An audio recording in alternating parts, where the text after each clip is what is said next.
contains discussion of emotional and psychological abuse as well as reference to sexual acts which may be triggering or difficult for listeners. The content shared reflects the lived experiences of our guests and is intended for educational and awareness purposes only. Listener discretion is advised. If you are currently experiencing abuse or need support, please reach out to a trusted professional, therapist, counselor, or call the National Domestic Violence Hotline at 1-800-799-7233 for confidential assistance. Okay, so the path towards true healing, yes, it started from making the decision to say, this is not what I want anymore. And it got to the place for me where for some people, it would have been years ago where it would have been like, this is enough.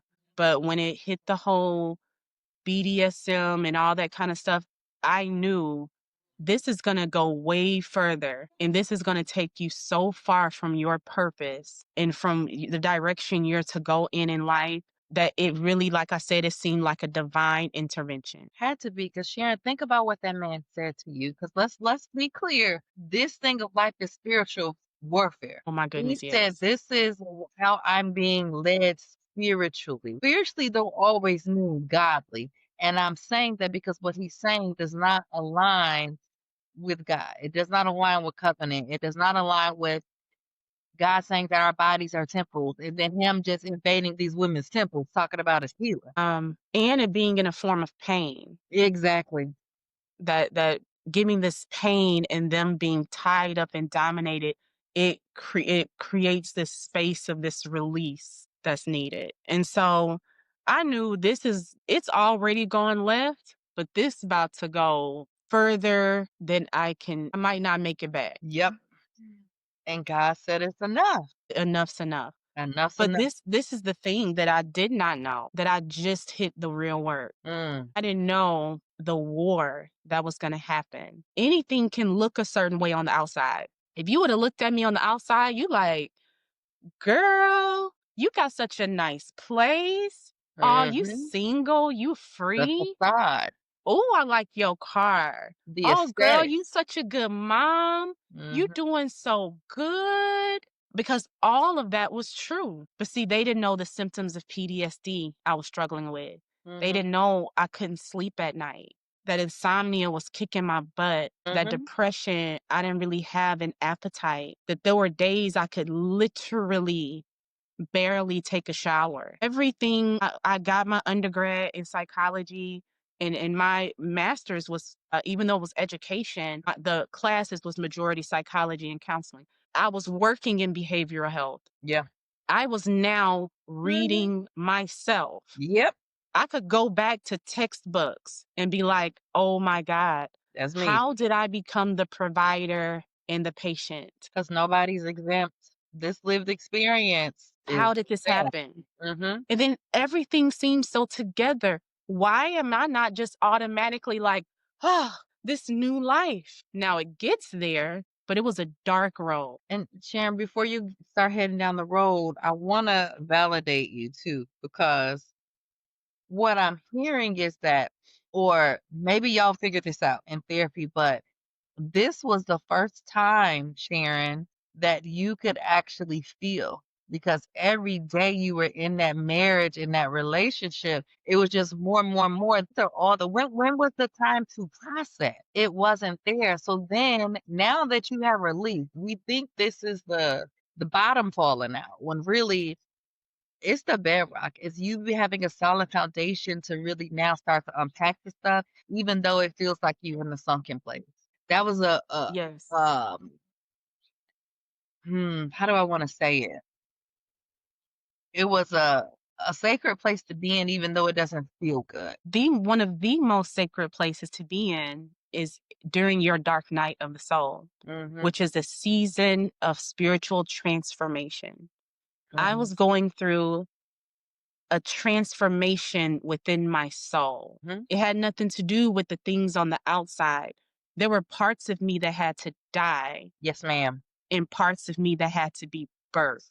So it felt like, yes, it felt like chaos. That's the one thing. These types of situations will birth what's been in you this whole time. Yes. And it is a process. It's not overnight. Mm-hmm. It is a process, and it has to be done intentionally and on purpose. And no one is going to save you. No one could save me. I had to make a choice. Mm-hmm. Even though you can pray or you can do all this, like, it is a work that has to be done. Faith and works. Yes. Mm-hmm. And so you brought up a really good point, because what I was living in was dissociation. Uh-huh. That outer body you were talking about, disconnect, when you said you were like washing yourself. Yep. Yeah, complete disconnect. And so then when you're ready to go down this path of healing, you have to wake up. And everything that you try to get yourself not to feel, It you has to have to come up. feel. You're But right. then also, disassociation and trauma changes the brain. And so you can also experience a lot of forgetfulness, loss of memory. Mm-hmm. Somebody with CPTSD brain can look the same as somebody that went through combat Yeah. war. And it's your brain attempting to protect you from such harmful things. Yes. And so those were some of the things, like especially memory. That was one of the things that I talked to my doctor about. I'm like, something is wrong. Like, I feel like most of my life is this blur. And I can't even really remember a lot of good. I could just remember the really bad stuff. But the rest of it was just survival and Mm-hmm. not wanting to face the truth. Choosing, that's that self betrayal, not wanting to face it. So you put yourself in a space of disassociation, not knowing that this is going to come with the cost. Yeah. And so when a lot of people wake up from it and they do the work, one of the things to look out for and that can happen is different coping mechanisms, because you're so used to dissociation, you're so used to that. So a lot of people that begin this journey may find themselves struggling with addiction. Oh, absolutely. And that was one of the things that I talked to my doctor about was, I mean, I've always been one that I like wine. Mm-hmm. You know, I love me. I love to cook. That is one of my forms of therapy. It is Mm-hmm. a love of mine. I enjoy it. And I love to cook and listen to like some 90s music or something like that, and a Yes, girl. glass of That 90s wine. R&B be doing it. I'm in my zone. I'm in my zone. I started noticing that I was drinking wine more of coping. Ah. And it didn't come in a form of coping. It came in a way, and it was coping, but It snuck up on you probably. it snuck up on me slowly in that. And I began to see that just the sipping. Sometimes it kept my mind. This slow just sipping. And before you know it, it's slow sipping. You want it more, or during the day or whatever the case may be. And it came to me. And it's never been an issue where there's ever been like any type of issue where I'm, drunk or ever had a DUI or anything like that. You have to be able to know when to ask for help. Yeah. And one of the things that I heard in my spirit was, this will take you away from your purpose. Ooh. Don't let it be a secret. Yeah. Because if it's a secret, it will grow. Yes, it will. What's in the dark grows just like a seed underground. Yes, If ma'am. it's a secret, it will grow. So I shared it with my sisters, with my best friend. I went to the doctor. I was like, that's Fascinating. why I was like, I want to get, my blood checked. I scheduled for a therapist. I let the doctor know, like, I've been drinking more than I used to. I know it's a cope. I'm going through therapy. So, I've been trying to cope with this PTSD. I let him know. I was like, you are not taking me down. I'm telling. Mm. Like, that's how I felt when I heard that voice within me say, don't let this be a secret. Mm. Because if it's a secret, it's going to overtake you. Yeah. And it can't, So and as they say, that quote is like, a person is only as sick as their secret. And if that's that thing real. is growing, it's That's real. growing. Mm-hmm. Mm-hmm. So that was a big part in being honest and saying, I have to get these things together. Yeah. And for those that may be going through it, it's different paths. Mm-hmm. For some people, for depression, you have these different imbalances. If your body has been letting off all these negative chemicals for all this time, you're not supposed to be crying all the time. Sad. My whole 20s and 30s was mostly crying. That is so unhealthy on the body to be feeling sad way more. Yes, we have sad times, but majority, the body is keeping the score. Trust me. And so I'm thinking, I'm pushing past all this stuff. It was right there waiting on me. You And didn't push even though past, you things just looked stuffed it free, down. yeah. But one of the things that I had to do, because I spent so much time being embarrassed Yeah. about embarrassment had its hand on me. I was so embarrassed about my story. Then I had to realize I made choices based on my level of consciousness in each moment. The best you could in that moment. And I choose to be compassionate with myself. That those were the choices that I made in those moments, and that there were lessons in that that were necessary for my soul. Yes, nothing is unused with God. It is all being used, and it had to be in right timing.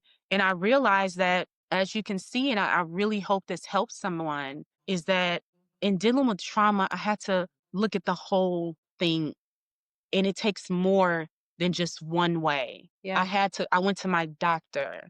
I needed to make sure and see how I was physically well and what needed to change. I took care of the mental health aspect of it. Then you have to take care of your body, because your body has gone under combat. And especially if it's been self-betrayal. Self-betrayal really, it affects your cells. So then you want to do healing in those areas. You want to make sure you're getting out in nature. You want to make sure you're taking the right supplements. You want to make sure that you may be doing some somatic yoga or something that's going to help heal the cells of the body, to restructure the cells. So trauma healing is not just, okay, well, I'm just going to do this or I'm just going to do that. You want to get to the place where you can be sleeping at night, because you need that sleep. Your body needs to regenerate. There are things that need to be happening. So it took a lot of work, and solitude was important. A season of solitude was so important. But one thing that can sneak up on you when you get that solitude after going through trauma, being alone starts to feel so safe that it can become Isolation. Yeah. And I went through that, and I did not want to come out, baby. I remember You're my not sister. designed for it, but yep. You said this is the safest I've been. I ain't giving this up. I ain't giving this up for nobody. And but it can become imbalanced. Then you find yourself in the other space. But it is such a delicate dance in coming out of it. One of the hardest season for me in the journey of coming out was anger. Because what you're doing is you're going through a grief process. Yes. So there's moments of grief, there's moments of regret, there's moments of sadness, even though I never, ever experienced sadness of my relationship ending. Well, you have been doing it all throughout. Let's be honest. You were Yeah, I grieving guess. when you were already in it. From the first moment of like that major betrayal, every bit was this slow disconnect. That's why when you left, you left. You had Yeah, to detach while still being present with a little bit of hope. yeah, yep. And so I didn't experience, but it was different. I'm gonna say this. I didn't experience sadness of the relationship ending, but the depression. I got to take it a little deeper and call it depression. Ooh, Sharon. What? The relationship you were really and truly grieving was the relationship with self. It wasn't even about the marriage at that point. It was self. It was all about me. Yeah. And this is what is the most important part of this interview. And what I want to tell you is really dear to my heart. I shared all of these things that happened, right? And so many people can get into the details and be like, "Ooh, that's crazy. He did that. She did that. That happened." This is the most important. The healing with the self. Yeah. This isn't about him hurting me. This is about me hurting me. Why I stayed, why I went along with it, why, and not in a judgmental way, right? And I imagine judgment like came up, but like to really and truly soul search and ask the questions, what is in me that knew what this was? He said it straight to my face, and still I stayed. Yes, Sharon, I went through my own version of this too, right? Like where I literally asked God, God, how did I get here? How did I get here? And I started having to Mhm. realize there are anyone that we're with in relationship, they're a mirror in some sort of way. They're mirroring something back to us. We see Oh, yeah. ourselves in them. And so as I was reflecting on the relationship, the marriage that I had and the person that I was in that with, there were certain things that came up about him. And I was like, slow down on your judgment, shorty. You got your own version of that. And I had to see myself. So seeing initially being critical of him helped me to see me and where my gaps, where my deficits were, and to fill Yes. that in and do my work, whether that meant physically, spiritually, emotionally, like, and then to do my work. Because a lot of people don't want to do that part. You want them to be the villain when Yes. really just serve the whatever the thing was up to them. Yes. And I released that, even in sharing it, the story, I'm really not sharing it from a space of him being a villain. Mm-hmm. It is sharing he showed up to be exactly Authentic. authentic in who he is. Mm-hmm. And it created the lessons and the opportunity for my becoming. Yes, ma'am. And this could have been after 5 years, Mm-hmm. after 6, after 7, but it is by choice. I made a choice. It is the power of choice. The lessons in this becoming of who I am, Mm-hmm. it is still coming to pass. But it was up to me how long I had to suffer. Yeah. And that's the Sometimes that whole thing. suffering is a choice. Oh, it is because Yeah. suffering, the difference between pain and suffering is that, like, pain, we're all going to have it and it's temporary. Suffering is when there is resistance, when there's a lack of acceptance. And Mm-hmm. like you said, he showed himself to be as he is, as was my situation too, right? He showed himself. There were certain things I did not want to see. I assigned yellow flags to red flags, right? Mm-hmm. Green flags to yellow flags. Mm-hmm. And that was my choosing, right? So I hear you taking a radical, accountability here, but not blaming yourself.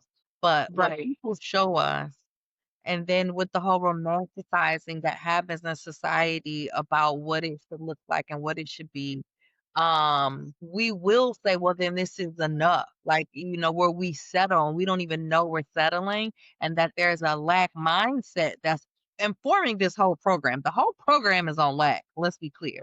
There's a programming of lack that's touching every single area. So there is a program of lack in every single area that's informing all of this. It's so insidious. It's like woven into the fabric that you're not aware of it. Because that Yes. lack would be, oh, you gonna let him go? That lack's gonna be, but you're married. That lack's gonna be, you gonna give up that key household income, 2 income household. That lack is gonna be, well, ain't nothing out there. At least you know what you want. It's lack It's lack. all around. It is. It allows us to settle, and then we don't get to one really and truly live and operate in our purpose because we've settled. We've decided that good enough, or we the best is gonna get, Mm-hmm. or we ain't getting no younger. We might as well. Those types of things. That is all, and it's so pervasive, and it's one of the most subtle and dangerous things that stop people and keep us out of purpose. Yeah. Yep. And a lot of times, because there is lack, since we're not focused on purpose, and some people don't even get to that space of the joy and the power of singleness Mm-hmm. because you're experiencing that lack. And so there's so much neurological healing that's done during that time. It depends on how you're looking at it. If you're looking at it from lack, oh, I'm single, or oh, I'm not going to have anybody, or oh, for me, I didn't really know what it was, to be honest. Mm-hmm. I knew that it wasn't financial. Like, I can move on just fine financially. I knew that it wasn't something physical that I was holding on to. So I'm like, what is it? Mm-hmm. It was just the sheer fear of who am I by myself? Ooh, come on. That's that codependence. Yes, my identity was, and this is the thing, starting off so young, I had Yes. not built that up as an adult Yes. woman. So it's Yes. like, well, without this, who am I? That was a very fearful, I'm talking terror. I Mhm. was terrified of that because I didn't even know. And it's like you just couldn't quite put your finger on it.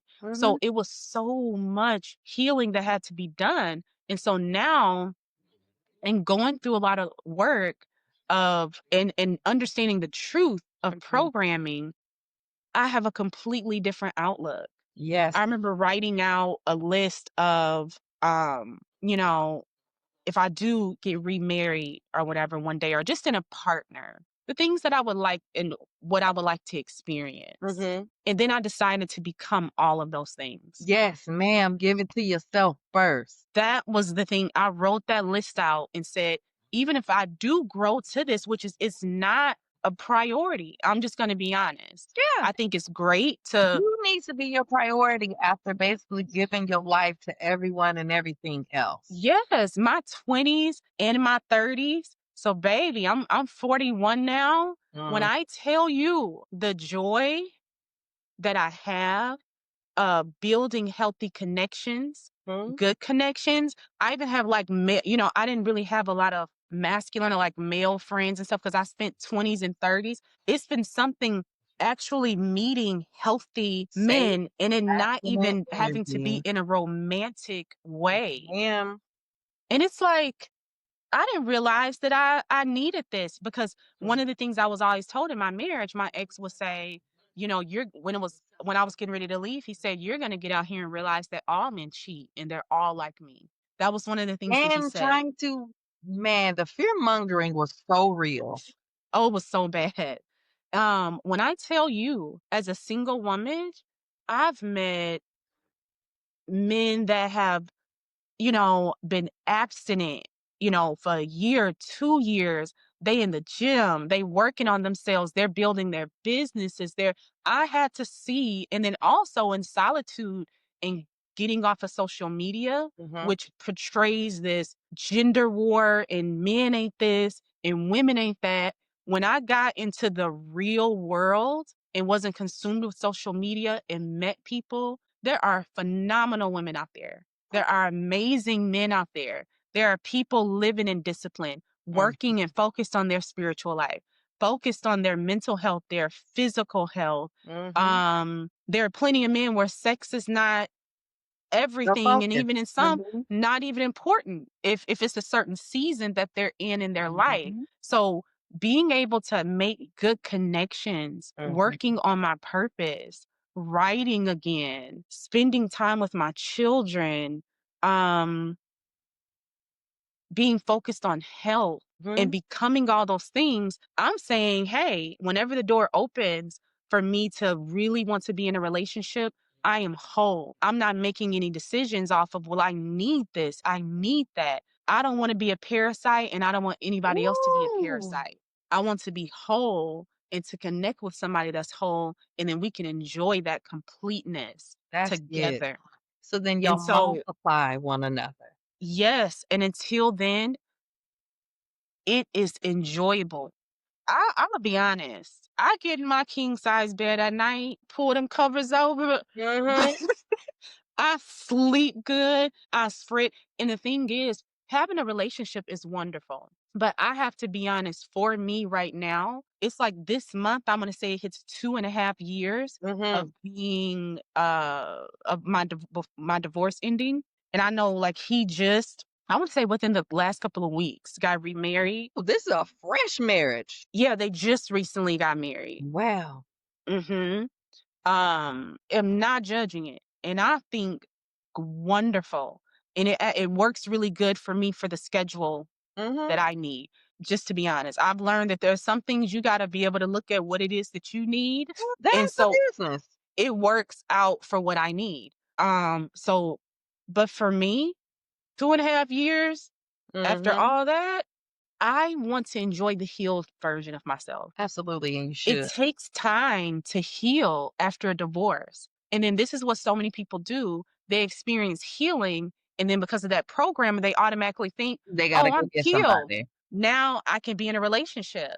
I'm Mhm. like, I'm just now really meeting you. Hello, Sharon. Nice to meet you. Kind of like you, girl. You fun. Yes, get into this relationship with self. Kind of like you. And so I'm just enjoying me. I mean, genuinely, This this genuinely. is every season has its purpose. You, what I'm hearing is that you are in bloom, right? Like every flower Yes. season, every plant has its season.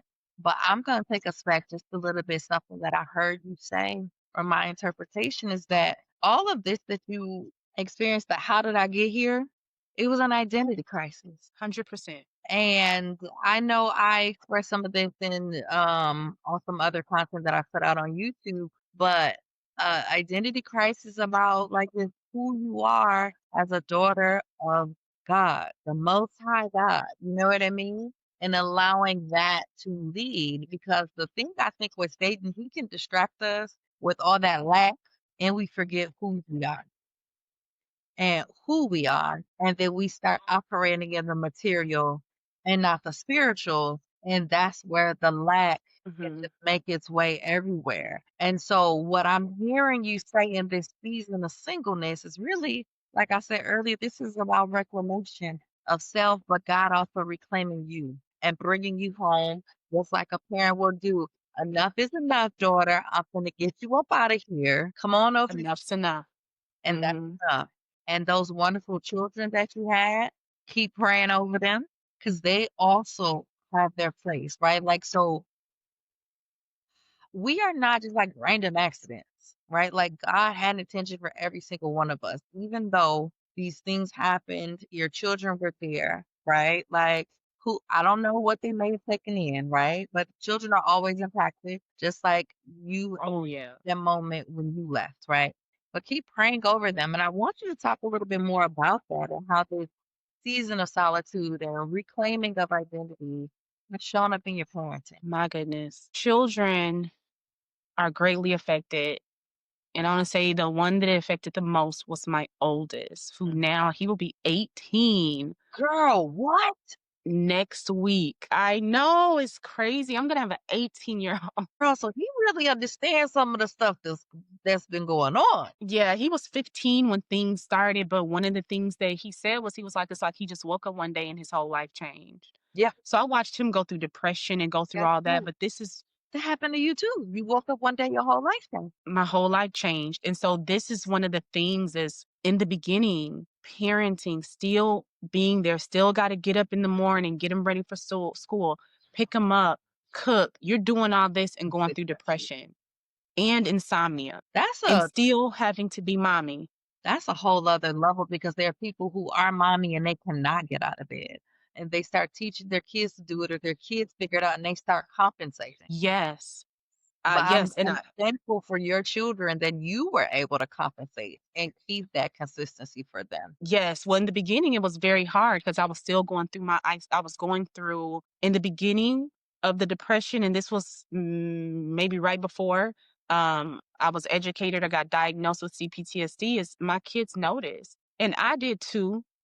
Mhm. Um, I would do everything that I had to do, and then I would sit in my room and be Because quiet. you all the energy you had was done, depleted. Yep. I didn't watch TV.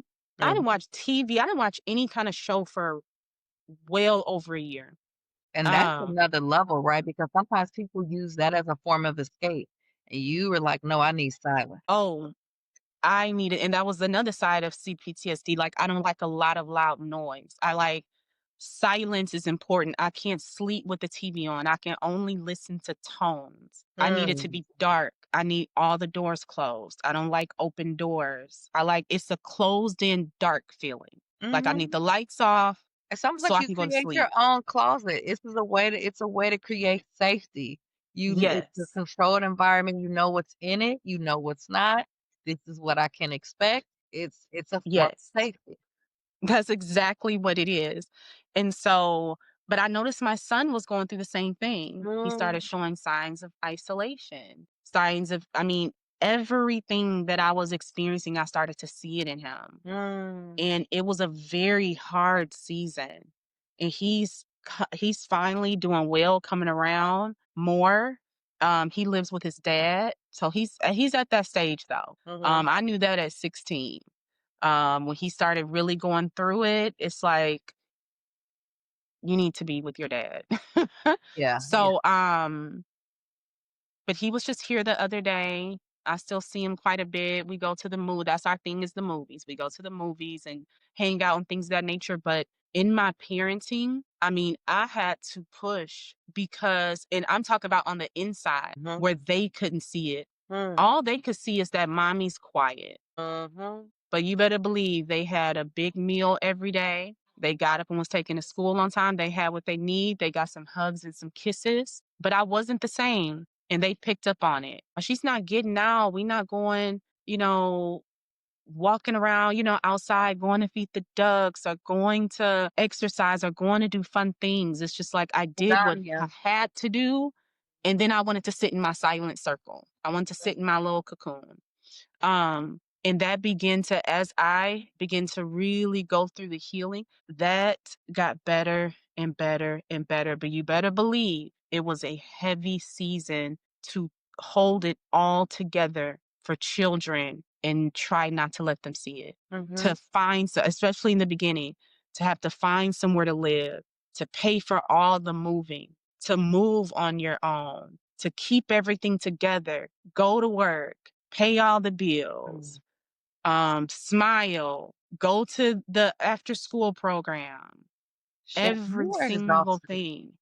And try not to act depressed. Try So, to act like you slept last night. girl, the level of the number of masks you had, and what you're getting at is a burden that one, I think a lot of women carry. Women that are like professional working mothers carry, but then being a woman, professional working, and woman, and then a black one. Mm-hmm. It's on a whole other level because, again, I get it. I think I get it because my family's also from Mississippi. I come from a long line of strong women, and my family is majority, Mm-hmm. where it don't matter what's going on. We still have to show up. We still have to perform. We still have to produce. And yes, I'm a link it to slavery. I don't know if your people were, if your ancestors were enslaved. Mine were, right? Mm-hmm. That's one of those things that we did to not give up, is to keep going. Keep But going. we are not living in those same spaces of trauma, but we've not come out of those survival habits, that Black Mm-hmm. superwoman schema. I got to do everything. I'm a strong indie Black woman. Karen, you really and truly probably needed a month or two away. Oh, yes. But the way things are set up, well, what was going to happen? It wasn't possible. So you did the best that you could, and you put together your own treatment team. I love how you clinically like worked your stuff out, right? Like you went to your doctors, you went to the therapist, you were doing your spiritual work, you're doing your emotional work, all those things, the physical, and I would imagine your diet probably even changed during this time too. It has to. That's a Mhm. very important part of trauma healing work, is as you are releasing things from your cells, you're releasing that stuff, that you have to be able to detox. You Yes, have to ma'am. be able to have somewhere for that to go. So exercise, which took me forever to get myself together with it, I ain't gonna lie. It took a while. Girl, I walk. Exercise is so important. Mhm. Sweating, releasing, Mhm. detoxing, putting fruits in your body, colorful foods, Eat your peppers, rainbow. onions, like color is very important. And getting outside, getting in nature, the sun is Mhm. extremely important in combating some of those symptoms of depression. Absolutely. And so this can seem super, super, super hard, if not impossible, when it comes to the beginning stages. Mhm. If you are struggling with depression and anxiety and things of that nature, because the dopamine and those things, you're imbalanced. Mhm. So some people around you can be like, man, why won't you just get up and do it? But If deep I down, could, you don't think I would? yes. And so, yes, definitely all of these things can be done naturally. Mhm. But one thing I always like to say, because it is the truth, for some, if it is just so far off and you're Yeah. not in that place to have the strength to even get up and brush your teeth, you may need a moment, and it's okay to need certain medications to Yeah. bring that balance. It may be something you may need to be on for 3 months to 6 months. Then all of a sudden, you just like, oh, I can get up and go for a walk today. I can, and then before you know it, you've gotten the push, and now you can just get it. You can get off of that because you've Yeah. gotten the push to get there. And Sharon, you It bring up don't such a good judge if point. that's necessary. Yeah, you bring up such a good point about medication management because, first of all, mental health in a lot of communities is taboo. And then, two, if you're on medication, now you crazy. Again, that's ignorance. That's a lack of understanding and knowledge because the same way you take medicine for diabetes, high blood pressure, high cholesterol, Yeah. mental health is medical, is what people need to also recognize. But then also, too, you're talking about an imbalance. You're talking about bringing it into balance. And that is what can give you that break. And then people automatically assume, well, I don't want to be dependent on nothing my whole life. Who said you even needed that? You're not even talking to the person. And just because you go do an evaluation with the psychiatrist, you can talk to the psychiatrist about what your concerns are, what your reservations. I don't want to be on something the rest of my life, but also it doesn't change the fact that your symptoms are your symptoms. And then people are having to maladaptive cope with drugs, alcohol, sex, shopping, gambling. You will wreck your life before you go to a doctor, a psychiatrist, a doctor Yeah, absolutely. And it happens all the time. all the time. And I'm telling you, it is such a thing. That's why I talk so much about mental health. That's why, on Mhm. my Facebook page, I'm always posting and reminding people this is Mental Health Awareness Month. I Yes, wore it my is. mental health awareness t-shirt Yes, I today. almost put on my green Um, ribbon today. It wasn't that cute with my outfit though. but I know this for myself. Mhm. It is vitally important, and you can do it. Yeah. Now, for those that feel like I just don't want to go the Mhm. medical route and things of that nature, I mentioned some of the other things that I did, Mhm. but it can be changed. The neurological healing can happen Mhm. Mhm. if you are willing and able to make some of those changes. But just know, to be able to do that is thinking differently. Man, and It people need help with is that mindset shift. it is. And a lot of times those symptoms make you feel lazy. Mhm. And if you're really gonna fight it, it is You got to start by fighting your language and your thoughts. that self-talk, I'm telling you. And also, if we're talking about like emotional psychological abuse, language is a big part of that. I know when I like was going through my divorce, when some negative things came up one day, I was like, girl, that ain't even you. You don't even think that way. And that's when I said, God, please purge this man, remove him from every fiber of my being. Mm, Because I didn't want any of it. mhm. But that's what happens when you're in community with unhealthy thoughts, toxicity, whatever you want to call it. That can seep in. That's also the programming. So language is Yes, part of the programming, and what we hear, what we think, what we believe, it all manifests in our actions. And so we absolutely. have to be aware of that and also do a purging of the verbal stuff, which is mental, which is becomes behavioral, which becomes habits. Like and you but you have to start somewhere. I think we're all able to start somewhere if we don't minimize what we're doing, right? So maybe you're having such a hard time you can't get out the house, you have a patio, or even then, so you can't. Or just open your window, let the fresh air in. You have a Mhm. patio, go sit out on your patio, get some of that sun, and just keep building up until you can get out of the house. And then That just right there. walk until you don't feel tired because then people are like, well, I gotta go 3 times a week. It gotta be an hour. You create these crazy pressure, and it's like it's Mhm. a habit. Like so, for me, my healing, health, like all of that. So, like I walked off. I was like 14, about to knock on the 16. Walked down to a 6 and sometimes 8, depending on it. And Mm. God also changed my diet during that time. He sat me down in solitude. I was going to church regularly. I got in my community. I said prayers for safe to be around safe men and women because toxicity showed up in some of my friendships as well. Mm-hmm.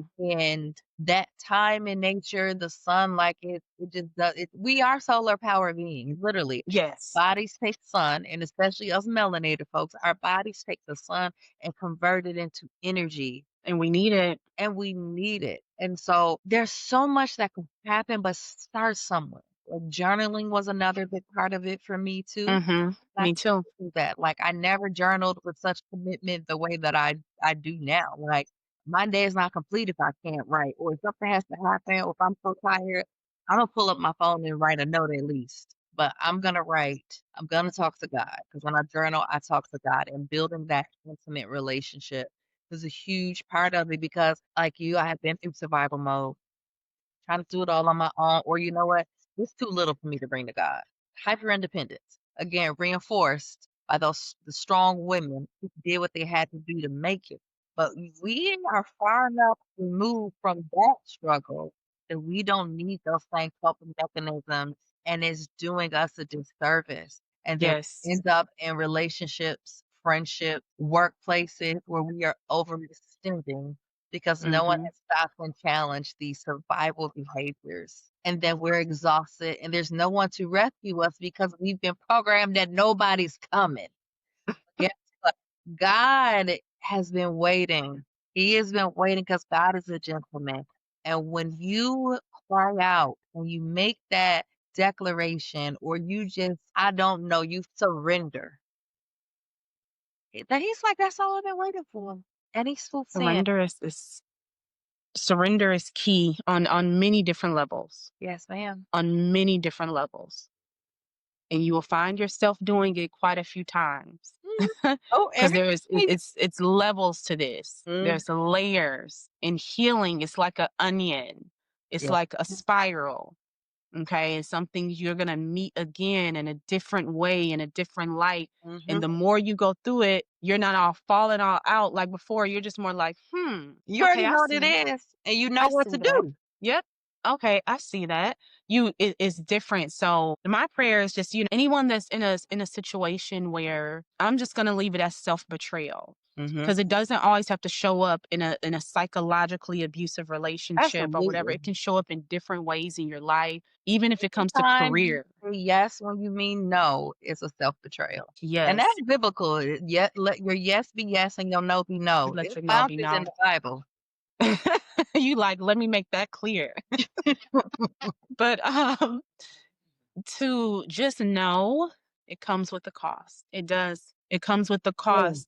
And then it's work. And so I am grateful. But yes, I have been able to turn, what the doctors call PTSD into, post traumatic wisdom.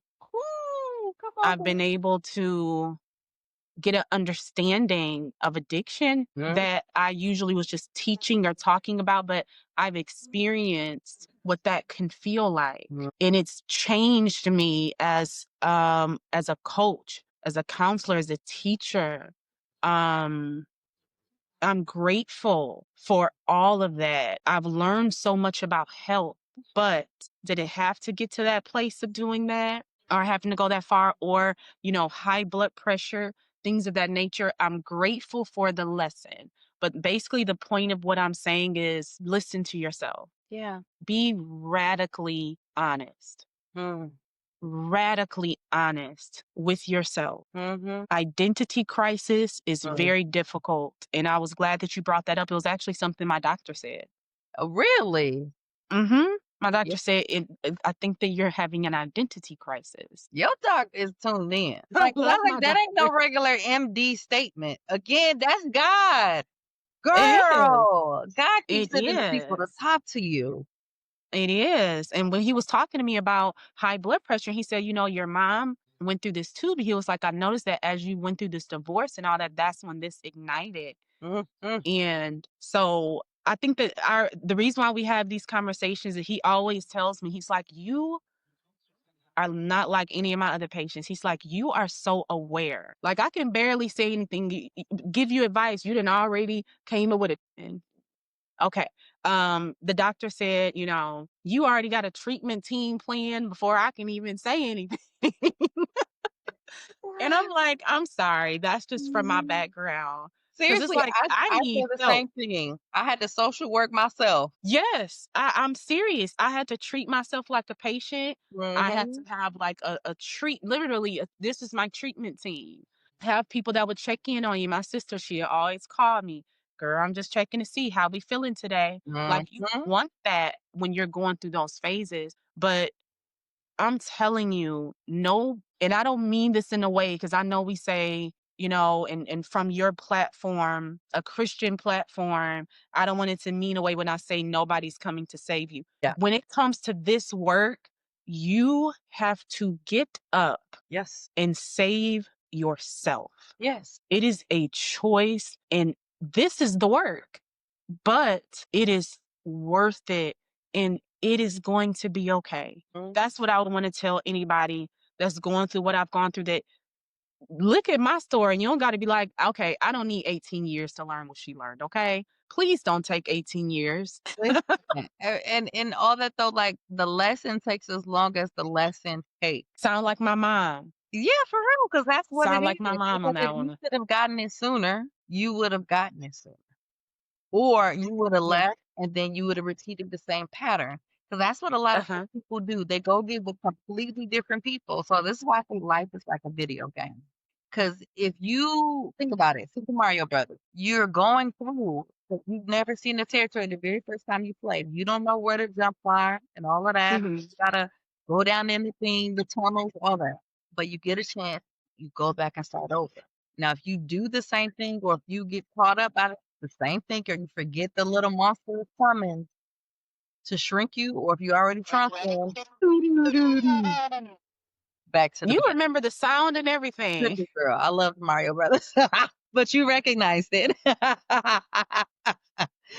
So we keep going back until we get the lesson, and the goal is to get to the end and get the princess, right? Like, so what about the person who just shuts the video game off? Mm, That's the person who's given up. And that's what I mean, bringing us back around to like spiritual warfare, right? Like the best thing that the enemy can do is to trick you into giving it up. He ain't even got to yes. do nothing. If you will give it up, if you will stop fighting, Mm-hmm. if you don't take that, if you don't answer the call from your higher self, that part in you that was like, Yes. or responded to the messages when God is like, watch out, girl. Don't you sacrifice that way. I know Don't this do that. came Yes. up. So there are a lot of people who may have stopped, but your soul is worth fighting for. And I get it. Healing can be tedious. And sometimes you might need to like just take a break to be, but you will never, ever, ever regret putting that time into you. 100%. And what you just said is golden. And I think it's even bigger than that when you just say, your soul is worth fighting for. What else is there? Right, then your I soul. mean, just Yes. think about it. We are, you're having this human experience. If it is not to be authentic, to be all that you are called to be, to Mhm. live in purpose from your soul, what are we doing? A lot of people, they think it's supposed to be in a relationship to experience love, and they're right, but they're looking to the wrong source. God is love.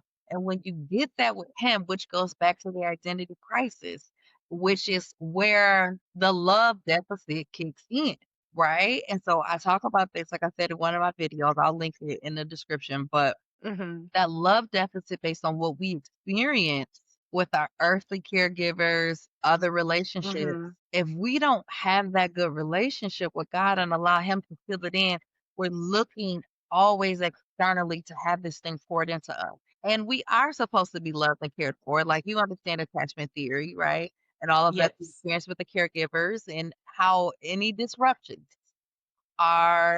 they have an impact, and we adapt based on what is and what is not present. And Correct. you did Hmm. your versions of that just like your mother did, just like your father did. and back and back and back and back to the beginning of time. So this is how these things do become intergenerational strongholds if no one Oh my breaks goodness. it. And Sharon, I want to recognize you as a cycle breaker. So yes, you went through all of this Mm-hmm. and you did not stop. You did not give up on the fight for your soul. Like it really wasn't about the marriage. This is about your soul. And what I do know 100%. is the enemy is not going to break into an empty house. He is not going to try, he's not going after where darkness already is. He's trying to recruit more to darkness. He's trying to snuff out your light or convince you to turn it off. And if he can do that, that's plenty. That makes his job easier. Well, I'm making it real hard right now, honey. Exactly.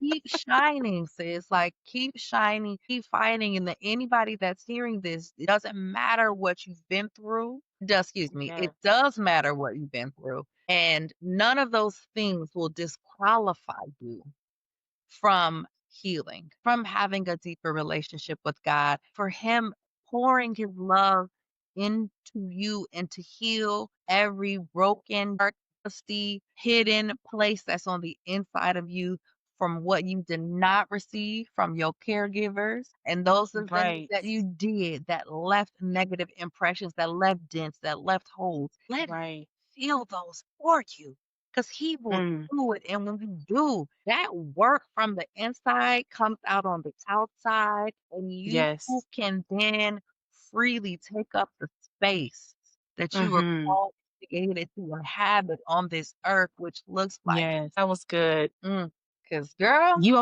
over here preaching. Do I need to send you an offering because girl, I you receive was it just all. No preaching plan. just now.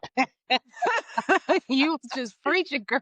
But no, for Because real that's so though, true. because I had to go through my stuff too. Like mine took me 7 years at least in that marriage, but really it was every year that led up to that, really. You know what I mean? Mm-hmm. But those essentially those 6.5, almost 7 years and that relationship brought everything to a head. And I have said before, that was one of the most important things that could have happened to me because it shifted Mm-hmm. me, it forced me into my identity. Because when we had that last blow up, you know what I was talking about? How God always got me. It forced my values out. I had to Mm-hmm. say what my standards were, and I had to like make it clear. No, God got me. I don't know what you talking about. So it forced it out. So I am grateful for it because ain't no way nobody can ever get between me and my relationship with God ever. Mm. How long how long has it been since then? So that happened October 2023. Oh. And what God has done in like a year and a half. Mm. So I'm like, let's go. I'm like, where we going? How fast you need me to go? Like You I'm not ready. fighting anything. Like when I tell you I have experienced God's speed and healing because I'm okay with doing the work, looking at myself, did my therapy, repairing my physical. I also had high blood pressure too, sis. I sure did. Changed the diet change. God took away my taste. I don't eat chicken. I rarely eat beef. I'm more plant-based than so I'm closest probably to a pescatarian. If Mm-hmm. I what I'm gonna eat, but I don't even have to have meat. I don't. And I heard something this morning. I think it was either in Job or Psalms because I was listening to the Bible and we wrapped up Job and went into Psalms. And there was talk about now, what animal was it? It's bigger than the mammoth. I think it's like the woolly mammoth or something like that. Mm-hmm. Some of these, this is a big old animal who was a vegetarian. They gray. So we think we need meat. You don't, and you feel better too. You feel lighter. So if You this, just and feel in really the light, Bible verse, it just talked about like the build and the muscle or how strong this animal is. but it And just it's a eats plant-based plant. diet. And that spoke to me today. I said, all right, God, I got the message. Got the message because he talks to you. Mm-hmm. But saying all that to say, it's a journey It is. and it takes as long as it takes. There's value in every single thing that you've experienced, Sharon. And thank you again coming here today to share this because somebody needed to hear it because your journey, your healing is giving someone else permission, is giving them validation, is Mhm. giving them affirmation to choose themselves. to do the work, and they're going to wake up. You and I are here waking souls up. We're waking people up. Thank you. Thank you for having me too. And Yeah, it was just it I'm was not time wrapping it you was up all the way, but I needed to give you your oh, I thought you was rapping off I had to say it. yes, yes, yes. I'm like, and clearly we could go on. And I was just thinking too, it might be really even dope to come back and just have a talk, have you back on to talk about wellness practices and things like that, right? Like, cause Yes. there's so many layers to it, and we did Mhm. spend a great deal of time of you telling your story, and I know that's a big part of your healing.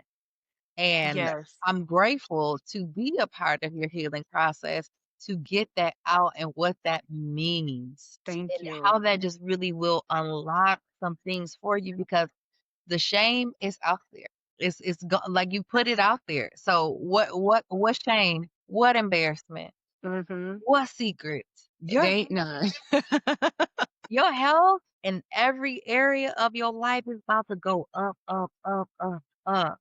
Mhm. Thank you for answering the call. Thank you. Thank you for reaching out. And then, yes, I would love to come back and talk some more because there are just a couple things that we brought up that I'm just like, oh my gosh, that is a conversation within itself. I Girl, think you send might me a have text with mentioned a like note entered so I like, can build that in. yes, mentioned generational trauma. I'm like, oh, I could have a whole conversation about that and the effects on the DNA Mhm. and our behavior from different things that our great grandfather, proof that it's in us going back. I want to say it's either 11 or 13 generations. Mm. That's a lot. Mhm. That's way far back there. And so it's just so many different a couple of different things that came up Yeah. that can So we'll have you back for definitely intergenerational continue. trauma and wellness. It sounds like you got 2 more episodes coming in the future. You just let me know. You just let me know. The health, just on the health end, I just would love to add Mhm. more on Mhm. specifics. And you just brought up plant-based, Mhm. and things of that nature. Some people just don't know where to start to Absolutely. really make that change, or in the darkness of the night when you don't know who you are and you don't really even know where to start. You just know that your heart is broken Mhm. and life doesn't make sense anymore because who am I in it? That's where my passion Yeah. is in because I know that moment. Yeah. That disconnection, same. Same. Right? Like, so for like, when if I put this as simple as possible. Oh, wow. Ooh. Ooh. Okay. Catching the download, Lord. Ah, wow, wow, wow, wow. My entire life, I've been nothing but a vessel. Like, I know that. Mm, Like, I've always been the person that people will come talk to about their problem, that want mhm, my advice. And and I'm like, how? Like, I was the one in the house, but that's what God do to his people. He be keeping you hidden. He be keeping you set apart. Because my auntie was not having it. She had me in the house, girl. I would be on punishment for the smallest offense. Or even if I thought about doing the thing, she knew like, "Ooh, nope, you gonna punch me for 2 weeks." But but just kinda keeping me bubble wrapped. It yes, kept me bubble yes, wrapped in so many ways so I didn't lose my light, so that, like, the mm, darkness couldn't, like, really and truly have me, because this light is something different. And just being in a space to help bring, so I had to go through my own identity crisis and find my way out of it and into reclaiming my own identity as a daughter of the King, the Most High God, mhm, to be able to help others and to just walk yeah, the path before them, normalize these things and obedience in that, and to show. Okay, growing up, I used to have a hard time sometimes with like really religious people, because I'd be like, but y'all mean, y'all nasty towards folks. Like, the experience of them wasn't good. So I was just like, I'm not them. Or it needed to look like a mother of the church. Right. And I'm like, mm-mm, mm. None of that is me, right? And I get just it. finding Yeah, my own identity, what that looks like in, like, spiritually. my actions, my behaviors, but even physically, right? Because they'll tell you there's somebody probably watching this and they're like, she got way too much makeup on. They ain't none of your business. Showing. They ain't none of your business. I mean, but you see God in me. You know what I mean? But just burden of that where women and then even how people use religion to suppress. Yes. Me being a beautiful woman is not a problem, but people will make it your problem. And that you're doing something wrong for other people's lack of self-discipline and self-control. And I don't think God gave you or I our beauty for it to necessarily be hidden, but it's not to be Right. exploited. Right. You're right. Girl, I You just are right. another thing, and clearly that needed to be said. I don't know who needs to hear it, but okay, got it. Somebody needed to hear that how you got your makeup is not their business. It's not. But yes, sometimes it is those small things that people try to find judgment wherever they can. But then Wherever they that's how can. you know that's not God. That is Yeah. chaos and confusion, and God is not the author of such things. Yeah, and that shows way more about them than the person that Absolutely. they're even talking about. Absolutely. And that goes back to just like what we were saying when you didn't defend yourself, right? What people are saying and doing and what they are putting out, even though on the surface it's about sharing. It was about sharing. No, baby, y'all missing it. Y'all hanging out on the surface. You can't even understand the depth of what's happening in the spiritual right now. Oh yeah. I don't need to fight in right here. I don't need to because it's being fought for me spiritually, right? Um, so Sharon, you kind of mentioned this earlier. I know about like in the future and dating. So with all of this lived experience, this expertise that you have, your real life and your professional life and your academic life, what would dating with discernment look like for you think in the future? What would dating look like for me? With discernment specifically, dating with discernment, because we're not gonna abandon any of these lessons learned.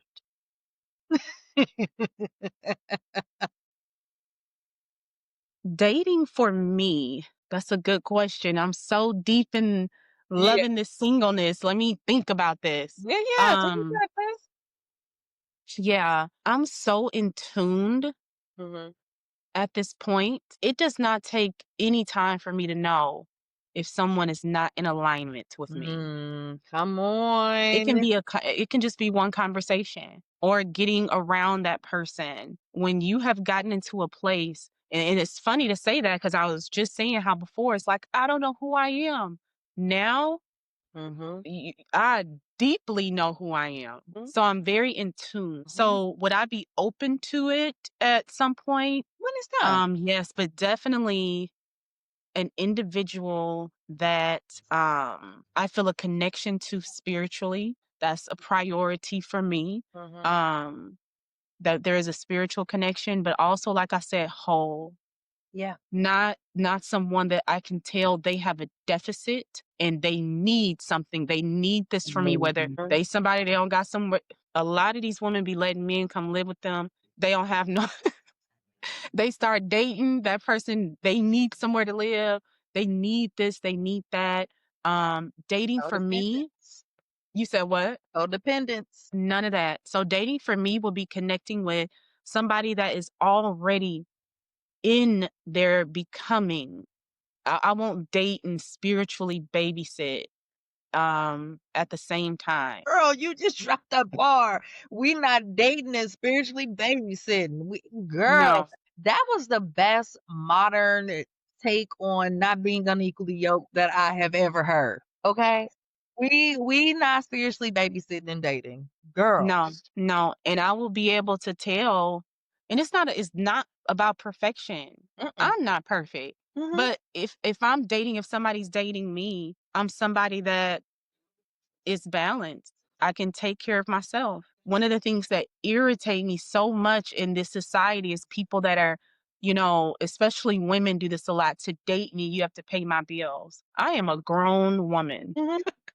Now, if we married, that's different. But the dating process for me is being whole and having somebody else that's whole. Yeah. And then we can date. And for me, dating also a lot of times I hear people, well, you're single, be open, You can date multiple people at one time. You don't have to, if he hasn't put no ring on it, don't dating for me. I can't process multiple energies on any level.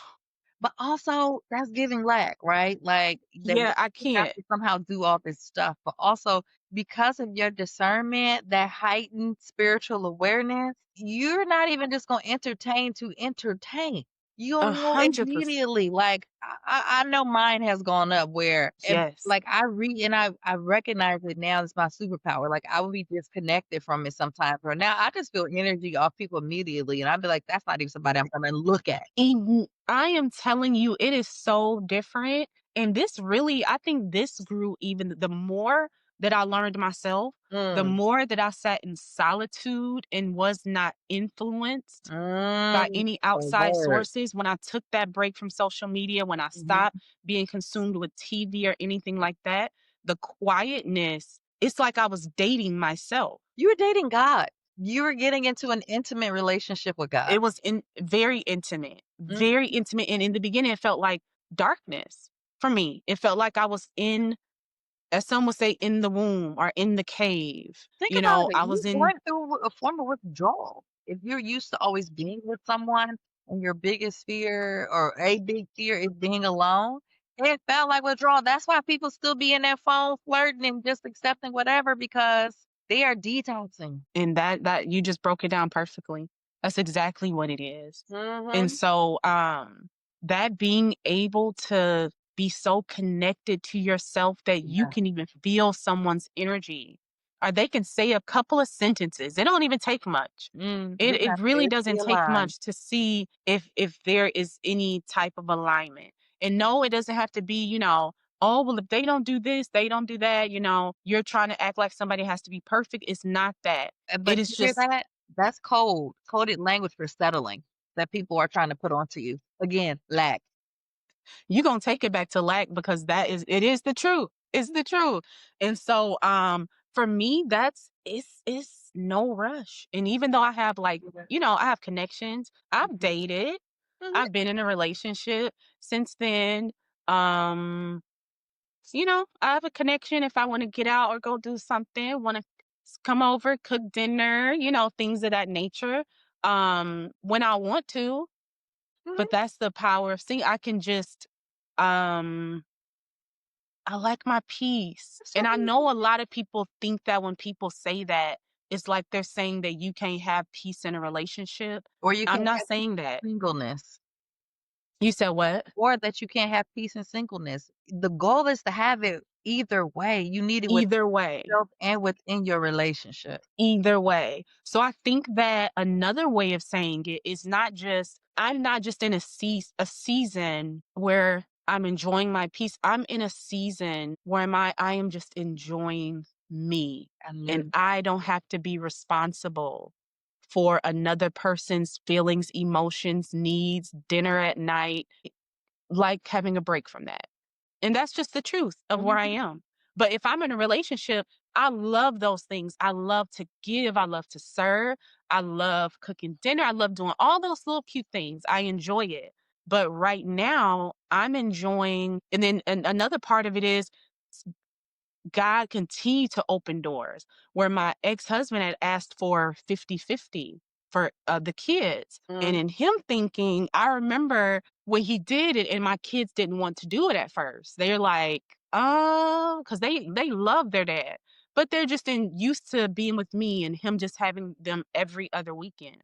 And so I get home and I'm like, God, is this you? Before I start cut, because this can go one way. I can start being like, well, no, we're used to this, da, da, da, da, da. Or you've been putting me on this path of freedom. I'm always the one to do everything. It's not the end of the world. It isn't, moms, we feel like you have to be there the one full time. Even though there are two people that made the children, we automatically put it on us. You have to be there all the time. You're the one that has to do all this. And so I had to ask, like, is this you again? Because every time something end up coming up with this, it ends up being movement for my good. Mhm. So before, I try to make it something else. Is this for my good? Let me process this. So doors have opened for me to um for freedom. But it's not just freedom to just be like, oh, she just want to have fun. It's freedom for purpose. I'm experiencing freedom that Yeah. is necessary for the journey for my soul. What is Mm. necessary for my purpose requires more freedom. Yes. That liberation So is a thing. Mm. yeah, and I recognize that as I started going into that, becoming like really opening up and learning more and going down the path of trauma informed care Mhm. now with experience. Because I also felt in me spiritually, and what I felt or I knew in my heart was that you have the education. You needed the experience for it to become truly authentic Mhm. because my background, all that in psychology is like, no, this is spiritual psychology. Come There are some on. things, yeah, there are some things that you had to experience outside of this book. And then now I'm going to give you the freedom. So now not only are you dating yourself and getting to know yourself, you're no longer in a pain, psychologically abusive relationship, but Mhm. also you are an amazing mother and you have wonderful kids. And now you're even more of an amazing mother because you're not tired all the time and you don't feel consumed Yeah. that because you are a woman and your mother, you have to be consumed with your children all the time. And Mhm. man, baby, you want 50-50? Cool. Man, where the papers at? He was also probably looking for a reaction. Again, Yeah, the no, like, narcissistic behavior is that it's still gold. Oh yeah, and all that, and even with that, I know that it was asking from, wanting it from a space of thinking that it would hurt me in some type of way. But the children, I just took time to talk to them over a month or two. We had to go through the process with the family courts, and I still got one of my kiddos that's like, I'm not for it. But he just Kids don't be because the thing playing. is, because she has 4 kids herself, so my home is quiet. My home is Yes. very quiet, very relaxed. They have their own room, their own space, their own so to go from that, and then now it's like a house full of kids. I think the youngest is 1. Mhm. So now you got like babies and all this kind of stuff. And so, but they do love it over there. Yeah. They enjoy it. They just let it be known, I don't want to like live there. And Mhm. so I'm like, honey, it's week here, week here. It's not like you're there all the time. And then not only that, this is more time with your dad. Like I had to Mhm. help them to see, just to be flexible and we'll see how it goes. So that's what the judge agreed to was she did a temporary order to see Okay. how it Yeah. goes. Yeah. Do you want to know how it's going for me? Great. Would you like to know how it is Tell going how's for it me? going, sis? I get up in the morning, Look, I already but see it. The way you even stroked your hands through your locks. You was just like, I see the ease. Go ahead, sis. when I tell you, when it has been years Mhm. of you doing most of the work, you cannot understand the peace of just quiet in the morning. Now, look, they come back on Sunday and trust and believe. When I hear them little feet, it's going to sound like heaven. Because it is, I will give it that. Yeah. Even when it was every other weekend, when it was time for them to go, I was always like, boom, boom, boom, let's go. Mhm. And then when I hear that, when I hear my son's key open that door, it's like, oh, I have Mhm. that too. So I am enjoying myself now Mm. more and I'm enjoying motherhood because I'm not overwhelmed with it. I'm not just a mother anymore. Wasn't just a wife. Now I'm experiencing Sharon the woman. Yes. I'm experiencing Sharon at 41. Like this is my week to not have them. I can get up and cook if I want to. I can go read, go write, go do walk. I'm not having to say, oh, let me do this by this time, that time. My mind has time to recover. My mind has time to recover. And so it literally is creating more space for me in this becoming. Like it has all just been this divine setup, Mhm. this divine plan. So that's why anything, and I'm just going to say this thing in bringing him up is no matter what has been planned for me or has been done to attempt to bring harm has literally been for me, even down to the recent things. Right after he asked for 50-50, he got married that very next week. Y'all are creating space. I mean, just to be honest. And I appreciate it. It would be different if I felt like it was somebody that, didn't seem safe, or the kids are safe, the kids are happy. And, as a mother, the first thing you're going to look and see if there is an issue of safety. But no, I'm not having to deal with those. I'm not coming this weekend. I'm not doing.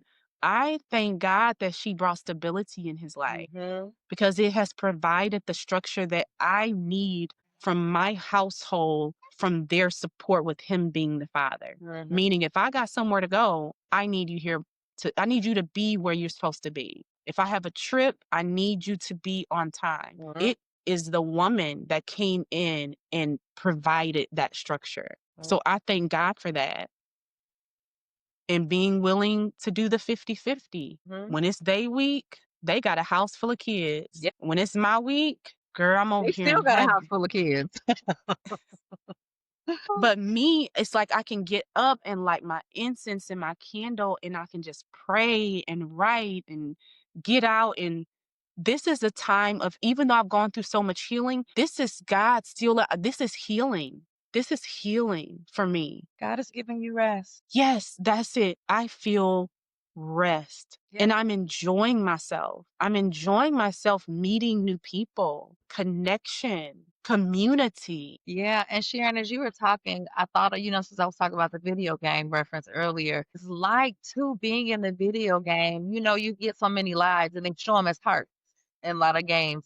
And you see it at the top of the screen. What you've been experiencing is each of those hearts filling up, and you're going to get to full. And then you'll be operating in overflow. When most of us are operating out of that 1 or 2 instead of 4, if it's the max of 4 on the game, to get 4 lives or whatever, 3 lives, we're operating on that lower end and still trying to pull people when we need to focus on self. Yes. That's what is, I think, also another illustration of thinking about doing your healing and being whole coming into relationship. You yourself not coming in with your deficits and then picking a person who doesn't have their deficits, because then you can only go up from there, because you can't fill your own cup if you're trying to fill somebody else's cup. Oh, I've had at least, probably more, I don't know, but 2 people that wanted to connect with me. And because one of the first things that stood out to me was they were just loving what I give off. And it's like, well, I'm trying, as soon as he said, well, I'm trying to, I just want that connection with you because I'm trying to find myself. I said, not on my watch. I could be your And mentor. that's literally what I said. That's me. I said, no. I said, I'm going to tell you this. I said, the work that you need to do, it's a journey alone. You're not going to find it in you. Yeah, I can't do it for you. And me being an example, I can be an example. I have no problem being cool or something like that, but not in the romantic sense, because you'll take from me. And also, that's God's work to do, not Sharon's work. It's not my job. Just like it was no one's job for me. And even though I had loved ones, I had sisters, friends, I had a great tribe in my room, 2:00 in the morning, in the dark, me and God. Nobody could come in that feeling of not wanting to be alone, that death that had to happen, that birth, that pushing out of who I am, that pain, that release. Nobody could have done that for me. And everything had to happen and line up for it to happen. Everything had to be made and done in fullness to get to that space. And nobody can do that for you. So that's one of the things in dating. As soon as it come out of somebody's mouth, because I believe that a man, just a woman, we recognize it too. You can tell when somebody, you can feel their energy. If you know,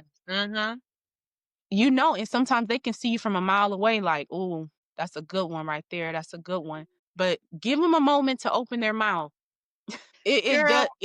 It doesn't take long to know. You gotta listen. I You got understand to what you the have to old folks listen. mean when they tell you to listen and You stop can't hearing go what by looks. you hear. You can't go by looks.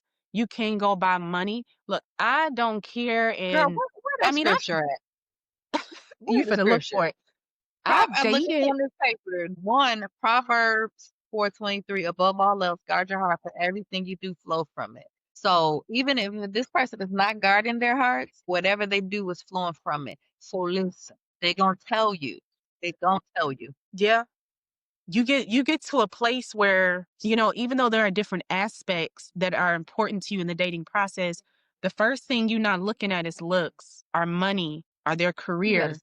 do it, honey. Listen, what that soul look like? That's what I Yep. want to know. What does that look like? How do what's coming from your heart, your experience? I know different things matter depending on what it is that we may go through. I care, Mm, it matters to me if a man grew up with either a good or negative relationship with his mother. A big part of that mm. plays a part And where depending is on that how much. relationship today? Because if he's not resolved that thing, if he's not done his healing, well, baby, it's not showing all the way up in your relationship. You better forget about it. If he has Mhm. not at some point healed his relationship with his mother, you are going to get it as a woman. Yep. So speaking of scripture, there's some other really good scriptures. When I talked the intimate relationship, there is a scripture, Isaiah 54:5. For your maker is your husband. The Lord Almighty is his name. It's so much goodness in this Bible. It's crazy. Um, and clearly you and I could keep talking and talking, but we gotta wrap this up. But I love how essentially what you just said was that healing, it helps to refine your yoke and that you will attract what you're aligned with. Yes. And you know when it's not aligned, and because you have good boundaries now, you're not afraid to speak it and do so lovingly. Mm-hmm. And No you'll longer know it. sacrifice, Mhm. no longer being nice to be named nice, but Yes. being authentic. Being authentic, not about being nice. And Yes. you will know what you want by becoming what you want. If you could leave our audience with one powerful truth to help them to rise and thrive, what would it be? One powerful truth this is a quote I know everybody has heard, but I Mhm. understood it on a different level. To know thyself. To know thyself it seems so simple, Mhm. but I didn't get it Mhm. till I got it. Mhm. And it took some real life and recognizing that I didn't know myself. And in each situation, if you are connected to God and God is living within you and through you, and Christ consciousness is living within you and through you, in each situation and in all things, you must know thyself. To know thyself. And if you get to a place where you don't, you can lose yourself, and that can be a long road home. So, radically, if you're not already on the journey, begin to radically work towards knowing thyself, being Mhm. obedient to the guidance, and being courageous enough to fulfill your assignment. Be courageous enough and know that it's worth it. It And truly is. ooh, you'll be There's nothing else. If I didn't make it, we never know our time. But what's the point if you didn't come here and do what you were designed and created to do? What yep. else are we doing here? So, and which means if you're created or designed to do it, that means that you're equipped And you will be supported. and you will be And supported. failure is not an option. So as you go on that journey, to know thyself is very important. And if you can just really um, get to a place of truly understanding in depth what that statement really means. Yeah.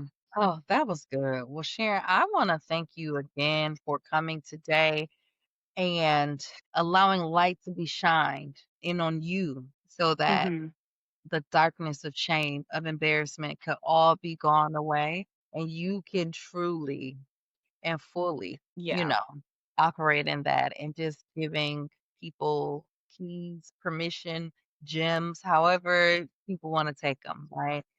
And just for being vulnerable and not allowing this fear and shame to stop you. I appreciate that. Yes, thank you so much. Well, wow. This episode was so hot your phone overheated. Okay. Audience, if y'all didn't know. Okay, like this thing got hot. It And did. we're gonna shift some of the heat over to y'all. So this is where you all are gonna get your reflection, action, and affirmation.